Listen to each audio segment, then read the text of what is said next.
Bonjour à tous, c'est Alexandra d'Astrologie Guidance de Vie. Alors je vous retrouve aujourd'hui pour parler de la rétrogradation de la planète Mars. Donc Mars représente votre énergie d'action, ça représente vos désirs, vos impulsions, ce qui vous pousse à avancer, à bouger et à mettre en place des choses dans votre vie. Mars est aussi une énergie qui peut être conflictuelle ou violente. C'est en fait lorsque l'ego est touché, lorsque les colères sont réveillées, c'est la part qui peut être, on va dire, un peu impulsive de soi. Donc la rétrogradation, comme je l'ai déjà expliqué, parle d'une énergie qui va plutôt, en apparence, mais au niveau symbolique, vers l'arrière, c'est-à-dire quelque chose qu'on est amené à travailler. C'est une énergie de ralentissement, c'est une énergie d'intériorisation. Souvent, les rétrogradations demandent à l'individu de bien méditer, de bien réfléchir sur la planète en question et même de faire ressortir son expression d'une façon un peu plus lente, d'une façon un peu plus mûre et réfléchie. C'est-à-dire qu'il faut d'abord la comprendre intérieurement pour l'utiliser extérieurement au niveau par exemple social. C'est quelque chose qui demande vraiment du temps. Donc au début, les rétrogradations, quand on ne comprend pas très bien comment ça se manifeste, ça peut effectivement donner l'impression qu'on peut être bloqué. Et j'y viens parce que c'est surtout le cas avec Mars. Alors c'est sûr que si on a déjà par exemple un Mars en signe d'eau ou avec des énergies comme Saturne, Neptune, en fait, si vous avez cela, vous allez déjà être habitué un petit peu à avoir une énergie un peu plus calme, ou en tout cas pas dans cet élan d'impulsivité, d'emballement soudain.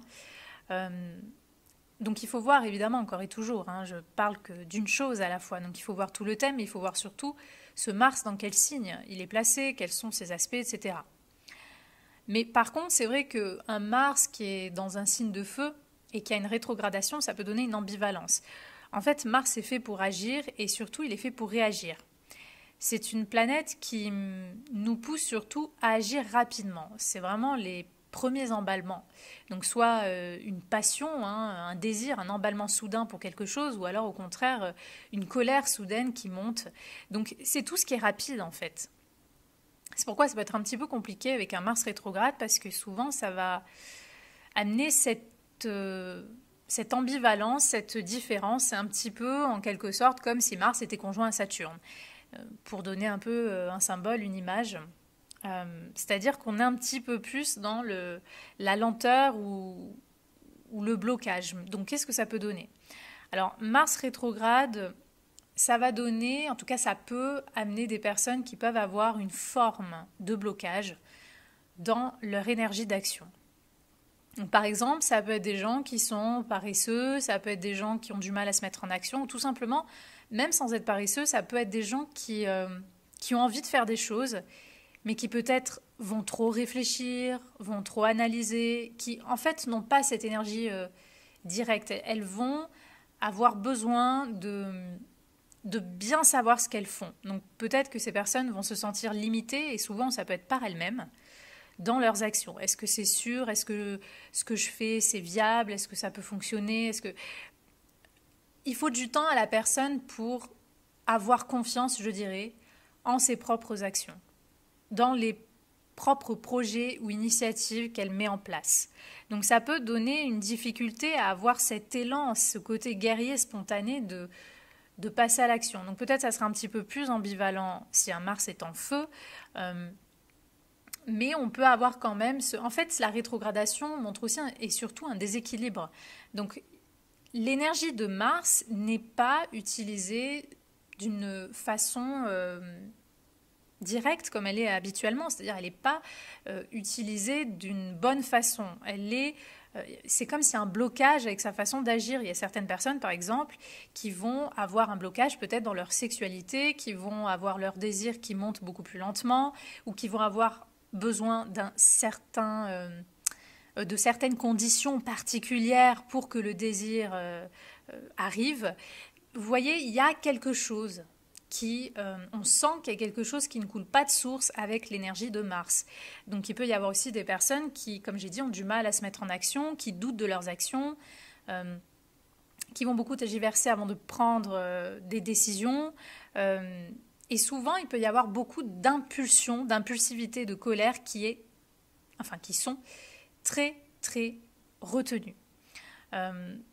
Donc c'est pareil, comme j'ai dit, c'est un petit peu comme un Mars-Saturne, et même parfois, je dirais même un peu comme un Mars-Pluton, on peut le comparer. Il y a quelque chose qui est un petit peu plus intériorisé, c'est comme si on met ça sous cocotte minute, il y a une tension, il y a une pression qui n'est pas directement sortie.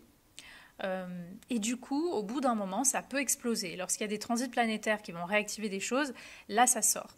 Et souvent, ces personnes vont agir de façon beaucoup plus efficace et surtout constructive sur du long terme lorsqu'elles vont prendre le temps de méditer sur leurs actions ou de comment faire les choses que si elles décident sur un coup de tête. Alors généralement, ce ne sont pas des personnes qui décident sur un coup de tête, mais si elles vont être amenées par des circonstances à agir d'un coup de façon impulsive comme le ferait un Mars direct, c'est-à-dire sans rétrogradation, souvent c'est là que ces personnes vont se casser un petit peu la figure. Parce que justement, pour elles, l'invitation dans cette vie, c'est vraiment de prendre le temps de méditer sur leurs actions, de voir comment faire les choses, de bien réfléchir, En fait, voilà, il y a une réflexion qui doit être faite avant l'action de Mars. C'est pourquoi, si l'énergie sort de façon trop directe ou spontanée, sans cette prise de recul et de réflexion, c'est là que peut-être les personnes vont vraiment agir de façon limite même encore plus impulsive que d'autres, parce que peut-être qu'elles auront retenu jusqu'à maintenant certaines impulsions, ou elles vont mal le faire, ou alors elles vont faire quelque chose et elles vont se casser la figure. Enfin, il peut y avoir des déséquilibres si on essaye d'utiliser Mars, mais comme toute planète rétrograde, de toute façon. Si on essaye de l'utiliser de façon directe, alors qu'elle représente une énergie un peu plus indirecte. Il y a un besoin de profondeur, il y a un besoin d'introspection, il y a un besoin de comprendre vraiment profondément et intérieurement qu'est-ce qui nous motive. Comment on veut agir. Et si on a besoin de temps pour agir, de temps pour comprendre ce qui motive vraiment nos actions, et si même des fois on a l'impression que on a du mal à se mettre en action, on a du mal à agir, on a du mal même peut-être pour certaines personnes à se sentir passionné par quoi que ce soit, à se sentir motivé. Il n'y a pas d'énergie. Pour certaines personnes, il peut ne pas y avoir d'énergie. Et donc ces personnes peuvent avoir l'impression d'avoir un handicap parce que finalement, tout est fait en traînant des pieds. Qu'est-ce qui me motive vraiment? Qu'est-ce qui me pousse à agir? Qu'est-ce qui me passionne? Donc il faudra voir un petit peu comment se manifeste chez vous, parce que ça va vraiment varier selon chacun, selon le thème de chacun. Et comme je l'ai dit, selon dans quel signe est positionné ce Mars, il faut voir comment il agit. Mais souvent, il y a une forme de déséquilibre ou parfois de verrou, de sentiment de blocage, de verrou sur notre action ou sur ce qui nous motive ou nous passionne. Comme je l'ai dit, peut-être qu'on ne se sent même pas passionné finalement par quoi que ce soit.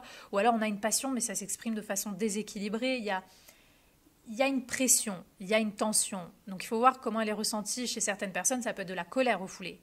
Pour d'autres personnes, ça va être des désirs sexuels refoulés. Pour d'autres, ça va être une orientation sexuelle refoulée. Pour d'autres, ça peut être un manque de confiance dans ses actions. Ça peut être plein de choses, mais tout est relié à ce que représente Mars. Donc du coup, il sera important pour vous de bien prendre conscience de ce que représente Mars en astrologie et de vous dire, tiens, alors d'accord, Mars c'est l'action, Mars c'est la passion, Mars c'est le courage, Mars c'est la motivation, c'est l'énergie, d'accord, c'est les désirs. Alors, comment je vis tout ça? Est-ce qu'il y a quelque chose qui arrive à être vécu ou est-ce que je sens qu'au contraire, des fois, je sens qu'il y a quelque chose qui bloque avec cette énergie? Parfois, peut-être même, j'ai pas d'énergie. Parfois, j'arrive pas à me mettre en action. Parfois, je me mets trop en action, mais je sais pas, je me casse la figure ou l'action, elle part dans un sens où, je sais pas, je m'attire des conflits avec tout le monde. Vous voyez, il y a un truc à voir avec ça. Quand on a Mars rétrograde, il y a quelque chose à mettre un peu plus la loupe, à mettre un peu plus l'accent sur ce que représente cette planète. Évidemment, je le rappelle, les rétrogradations en astrologie karmique montrent aussi une souffrance, un blocage, des épreuves, des choses en fait que l'âme n'a pas fini de guérir ou d'intégrer dans ses précédentes incarnations et que du coup, c'est un peu comme des bagages, elle transporte ça dans cette vie pour avoir à régler des dettes. Donc c'est sûr qu'avec Mars, c'est encore plus délicat que, je sais pas, par exemple, Vénus rétrograde ou Mercure rétrograde, parce que Mars, il faut le savoir, c'est, comme je l'ai dit, c'est aussi une planète de violence, c'est une planète d'agression, c'est là où on peut s'attirer des ennemis, donc peut-être qu'il y aura des dettes karmiques, il y aura des choses, on va dire, à épurer dans cette vie concernant des ennemis, des personnes avec qui il y a eu des conflits dans d'anciennes vies. Peut-être il y a des mémoires d'anciennes vies qui sont reliées à des guerres, à des agressions que vous avez vécues, et vous transportez ça dans cette vie. Que ça soit vous qui avez agressé, enfin, quand je dis vous, vous avez bien compris, c'est pas vous, hein, je parle au niveau de l'âme, que si vous voulez, dans des précédentes incarnations, vous avez agressé des personnes ou qu'on vous a agressé. Souvent, c'est des mémoires, c'est des choses qu'on se transporte dans cette vie et dont il va falloir récolter, il va falloir régler des choses. Ça peut être aussi quelque chose qui s'est mal passé dans notre vie concernant la sexualité, concernant justement peut-être qu'on a essayé de mettre en place des choses et ça a échoué, ça n'a pas fonctionné. Ça peut être plein de choses, mais tout est relié à chaque fois à Mars. Donc c'est pourquoi il sera très important de voir un petit peu quel est votre rapport à cette planète, au symbolisme de cette planète, à ce qu'elle représente dans votre vie. Comment ça se manifeste chez vous, l'énergie? Comment vous vivez, même l'énergie vitale, l'énergie de votre corps? Est-ce que, par exemple, je ne sais pas moi, vous avez beaucoup d'énergie ou est-ce qu'au contraire, vous êtes souvent malade? Est-ce que, vous voyez, ça peut être n'importe quoi. C'est vraiment tout ce qui est relié à cette énergie, à cette fougue, à cette passion, qui soit, elle s'extériorise trop parce qu'elle est déséquilibrée et elle cherche trop à aller de l'avant, mais d'une façon encore plus frontale, mais parce que ça, c'est surtout affaire, peut-être, c'est surtout le cas si on a affaire à des signes de feu, par exemple. Ou est-ce qu'au contraire, on a affaire à des personnes qui répriment leur véritable, finalement, désir ou action ou énergie d'impulsion. Donc il faut voir un petit peu même quel rapport que vous soyez un homme ou une femme, hein, quel rapport vous avez à l'homme déjà. Et pour les hommes, quel rapport vous avez avec le masculin, votre entre guillemets virilité, votre énergie masculine, quelle vision vous avez de l'homme, quelle vision vous avez du masculin, quelle vision vous avez des ennemis, des adversaires. Est-ce que vous êtes une personne qui voyez peut-être des ennemis partout, ou est-ce qu'au contraire vous ne les voyez nulle part et après lorsqu'ils vous tombent dessus, lorsqu'il y a des gens qui sont mal intentionnés qui vous tombent dessus, alors là vous tombez des nues. Il faut voir en fait quelles leçons vont devoir être apprises concernant Mars. Donc n'hésitez pas à vraiment connaître très bien, apprenez à connaître cette planète pour voir un petit peu comment elle peut agir dans votre vie. Évidemment, regardez le secteur de vie, hein, dans quelle maison elle est positionnée, ça donnera beaucoup plus d'indications sur les blocages, les verrous, le besoin de temps ou les ralentissements qu'on peut sentir sur cette planète. Parce qu'il y a quelque chose à voir, il y a des leçons, il y a des récoltes, il y aura quelque chose d'important à comprendre dans votre vie sur ce que représente Mars. Donc je rappelle, Mars c'est l'homme, c'est l'amant. Mars c'est la violence, la colère qu'on exprime trop ou qu'on refoule. Mars c'est l'énergie d'action, c'est l'ego, celui qui veut se mettre en avant. C'est ce qui vous passionne, c'est ce qui vous motive, c'est là où vous pouvez être courageux pour mettre en place des actions. Et c'est votre vision aussi, ça peut être la vision que vous avez de la guerre, de la violence, de cette énergie un peu impulsive. Comment vous voyez l'impulsivité? Il y a peut-être des personnes qui vraiment vont avoir presque une angoisse de toute situation ou personne conflictuelle. À moins que ça soyez vous qui êtes tout le temps conflictuel. Ou comme par hasard vous attirez des situations où vous allez tomber dans le conflit alors que vous faites tout pour l'éviter. Vous voyez, c'est ce genre de... On sent qu'il y a un truc, on sent qu'il y a un déséquilibre sur ce que représente Mars. Mars, ça peut représenter aussi un peu cette énergie, vous savez, ce qu'on appelle passif-agressif. Ce côté, justement, comme j'ose pas, où il y a un truc, en fait, qui ne se permet pas pleinement d'exprimer ses colères. Du coup, il y a une façon, il y a une réponse vis-à-vis des autres qui... On va essayer de masquer son agressivité ou sa colère, son impulsivité, et puis finalement ça va se retourner d'une situation où on va quand même, du coup peut-être par son manque d'action, son manque de franchise, du coup ça va quand même créer un conflit. Et du coup vous allez vous dire, ah mais j'ai tout fait pour éviter le conflit et finalement je me retrouve encore dedans. Ah mais qu'est-ce qui se passe? Parce que c'est toujours pareil, il y a quelque chose à voir, il y a un verrou, il y a un blocage et souvent ça vient de souffrances, de difficultés ou de choses qu'on se transporte au niveau karmique. Je rappelle qu'à chaque vie, au niveau de l'âme, on est là pour aussi réveiller des choses du passé et tenter de les guérir si tel n'a pas été le cas. Donc, alors je sais que voilà, pas beaucoup vont croire au karma, mais bon, je fais aussi de l'astrologie karmique, donc je suis obligée d'évoquer ce côté-là aussi. Et les rétrogradations ont une très grande place importante dans l'astrologie karmique, donc il y a quelque chose qu'on se transporte de très loin. Il y a des mémoires, il y a des souvenirs inconscients, parce que c'est des choses que si vous n'en avez pas conscience, qui sont en lien à ce que représente Mars. Donc une fois que vous aurez fait cette introspection, une fois que vous aurez en fait touché du doigt ces mémoires-là, qui sont inconscientes, donc souvent vous ne pourrez les toucher que par l'introspection, peut-être une aide, des thérapies, des choses, ou alors une lucidité, si effectivement vous vous dites, oui effectivement je vois que j'attire toujours des événements, des choses qui ont un lien avec Mars. Donc par exemple, comme j'ai dit, soit des conflits, soit des trucs. Donc une fois que vous aurez ciblé un petit peu ce que représente ce Mars, là, vous pourrez l'activer d'une meilleure façon et surtout, comprenez bien que pour vous, c'est vraiment le temps, c'est vraiment de prendre ce temps de la réflexion qui vous amènera des actions beaucoup plus justes et constructives pour vous et l'extérieur et le monde. Si vous essayez d'agir dans cette vie de façon trop impulsive, peut-être que vous l'avez trop fait dans d'autres vies, peut-être que vous avez trop essayé de vous mettre en avant, peut-être que vous avez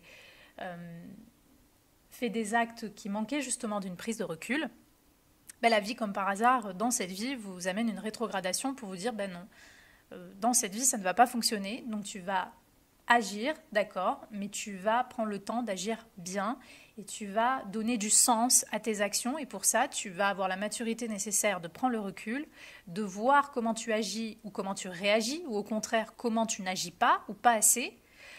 Ou que tu ne sais pas réagir dans certaines situations alors qu'il le faudrait, tu vas voir ce qui ne va pas avec cette planète et là, tu pourras déverrouiller ce nœud, ce blocage pour utiliser cette fonction planétaire de la bonne façon. Voilà pour vous les Mars rétrogrades. Donc c'était ma petite interprétation, j'espère qu'elle vous aura plu et moi je vous dis à bientôt pour de prochaines vidéos.